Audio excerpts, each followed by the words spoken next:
Good evening. I'd like to call to attend.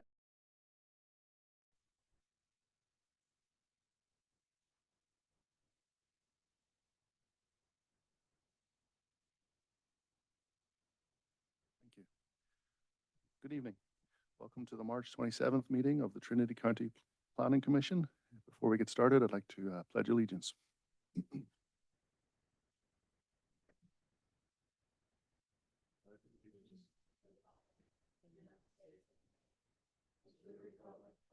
Stands one nation under God, indivisible, with liberty and justice for all.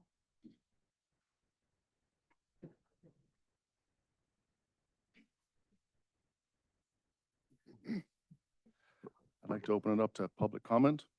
During the public comment period, Pretty good? Okay, go ahead. during the public comment period, members of the public may address the Planning Commission on any matter not listed on the agenda that is within the subject matter jurisdiction of the Planning Commission. Do we have any public comment in the room? Any public comment on Zoom? Okay, I'm going to go close public comment. Start with our regular calendar. Item A is community development, planning, variance, and SUD deviation for VAR-25-01 Wineglass J Vineyards LLC.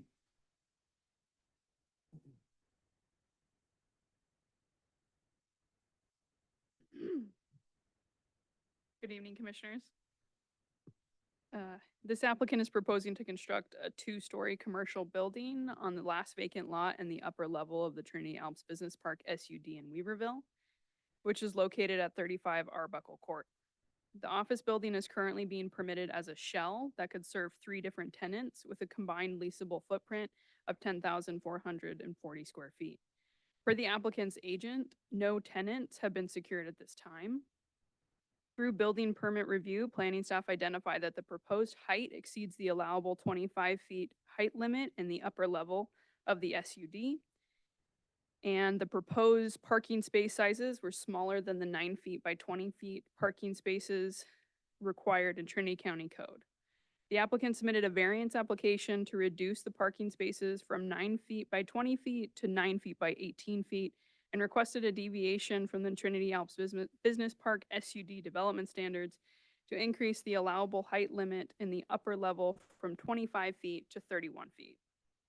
The applicant's engineer provided justification for the variance and deviation on page 4 of the staff report.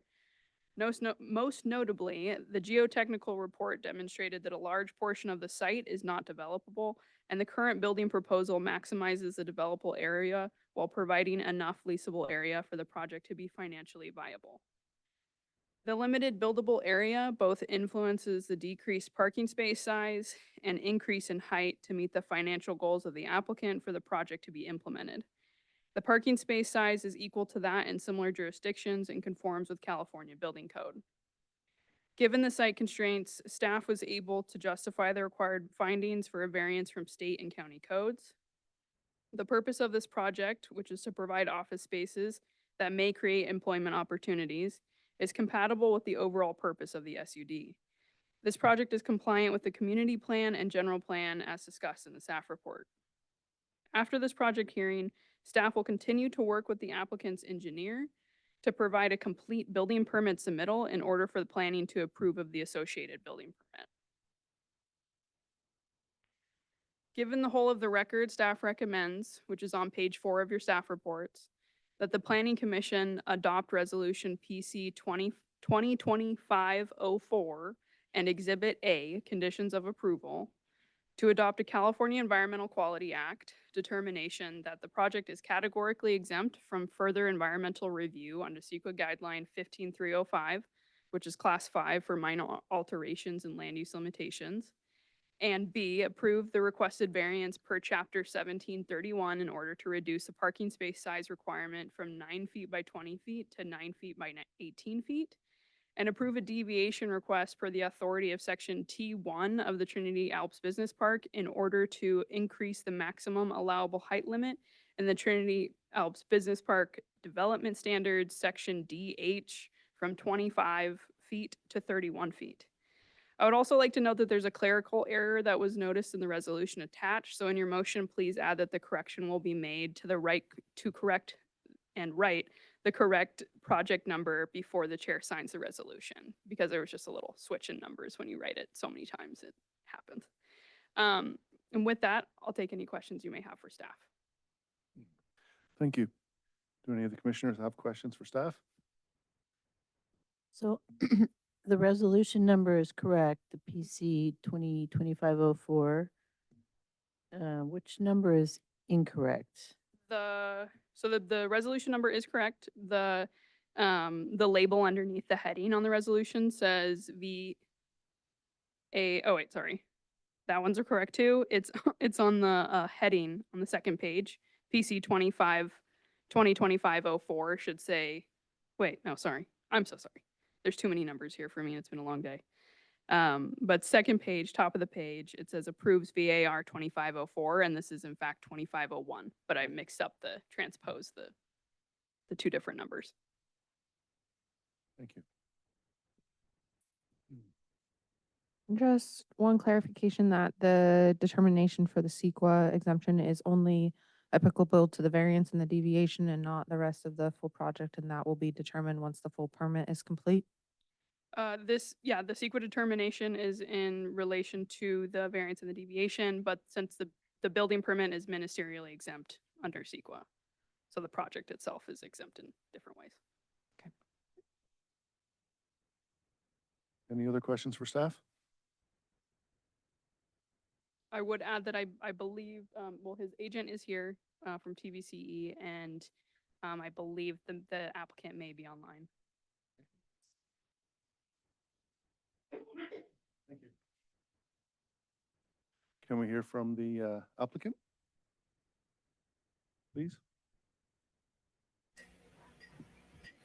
This is John Palladini, the owner applicant.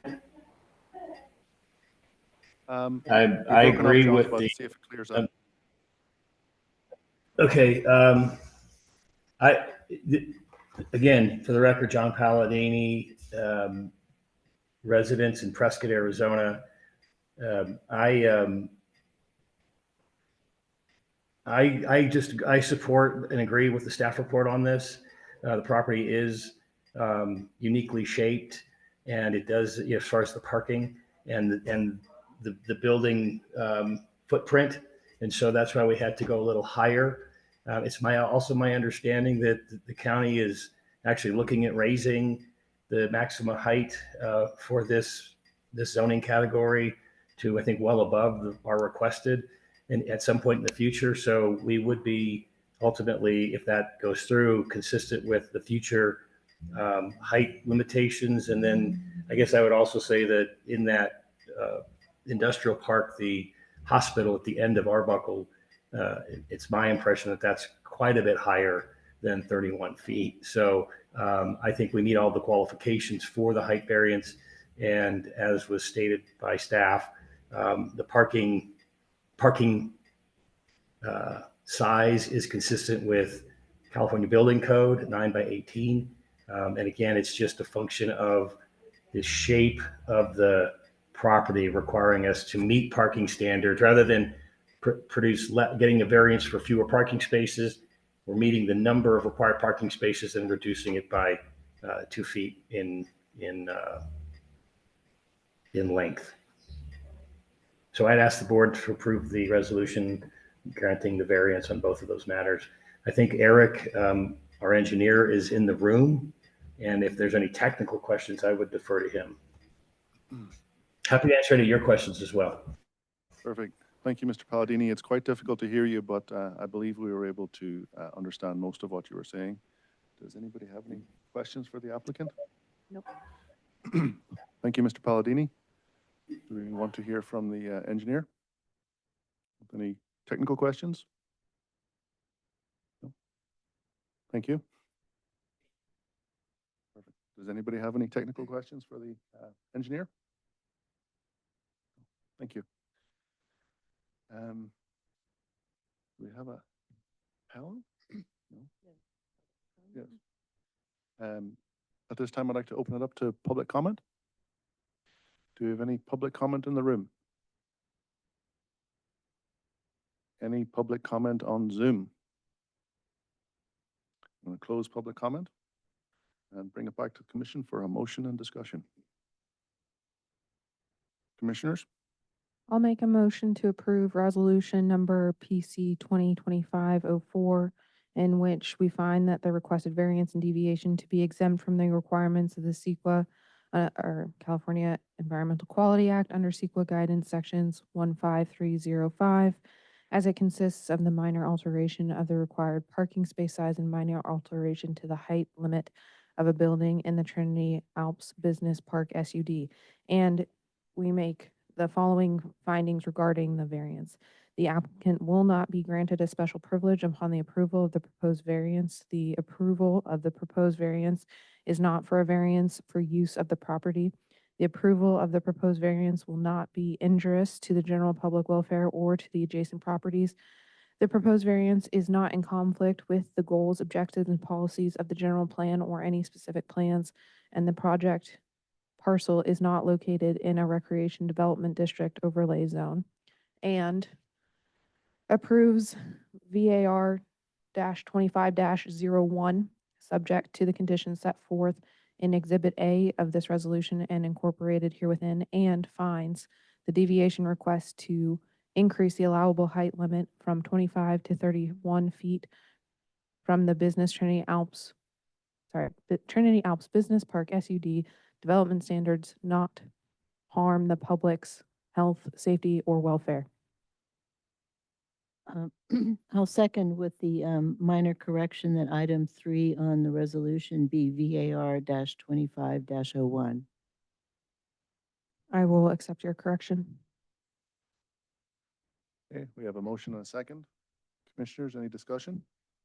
I would like to disclose that I have had numerous conversations with Bella for the planning of this project, as well as spoken with Jill Cox and Trent relative to this project. I did receive fantastic guidance on the parking variances, other items related to this parcel, and am aware that Health and Human Services had previously pursued a project on this parcel, which is what brought up some of the discussion of unusable area on this property, even though we do not have those maps or anything. It's from a previous project that's no longer moving forward, which is part of this proposal as to why they're not able to use the full property size. And that the county, as well as other interested parties, support moving forward with the development of such a building within the project site.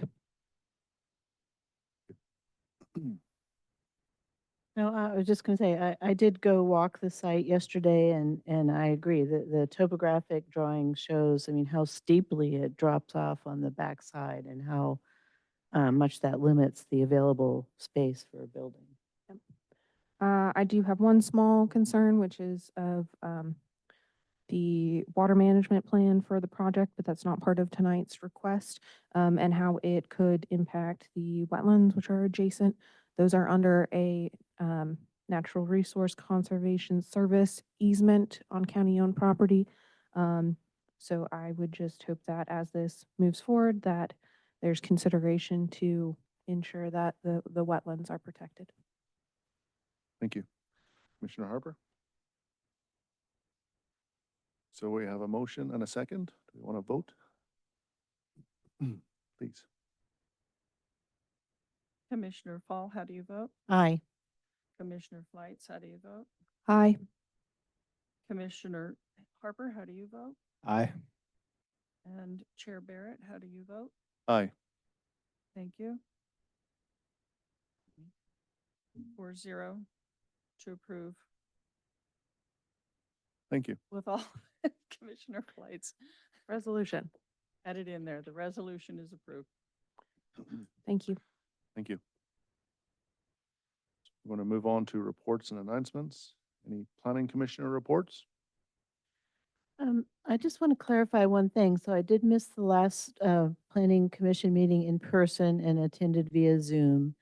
And I didn't hear any discussion, before the meeting started to be recorded. But I just wanted to clarify that I was attending due to a contagious illness, and that is um, something I can do, twice a year. You can have a waiver to attend by Zoom, and that is the reason that I was attending by Zoom.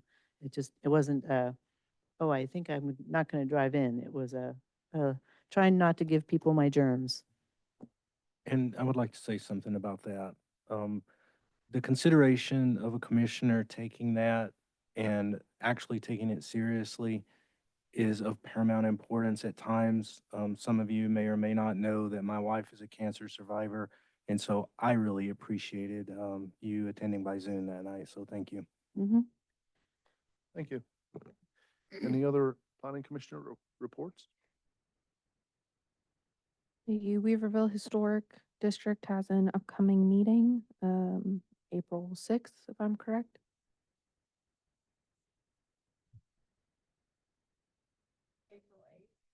Okay, thank you. April 8th, where we will continue our existing work on our educational campaign as well as a few other things.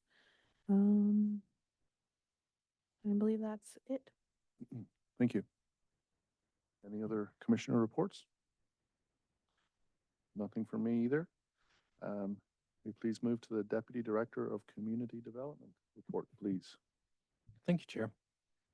So, I'm not trying to draw this meeting out whatsoever, but I did want to take a few minutes here and just mention what's been happening since our newest assistant planner has come on board, Angel, Angel Chapel, and she has done a fantastic job. So I really appreciate it. Anytime I really get to sign something that I have to go over to the title company and sign. And so we did a lot line adjustment today and we did a merger today. And what I can say is her ability to go through the backlog and to determine what we need to actually move forward on and what we need to move away from because they've just stagnated in reaching out to those past applicants that may no longer want to pursue those projects has been really, really instrumental in us clearing some air so we got a little bit of room to breathe. I also wanted to let you guys know that, and the public know that in addition to all the work that Bella does, which is outstanding as well, of all the projects that we have and we're kind of shuffling around, SHN currently manages about 15 of our projects at any given time to help us out. And that's really been pivotal in trying to move these projects forward. This project, we were given notice just a few weeks ago that we needed to have this thing on the planning commission for tonight. And this great team of these two individuals between Bella and Angel, and then of course we can't do anything without Debbie. They made it happen. So I just really appreciate all the work. I wanted to say that. Thank you. Thank you. Thank you very much and welcome aboard. Congratulations. If there's no other information, I'd like to adjourn this meeting. Thank you.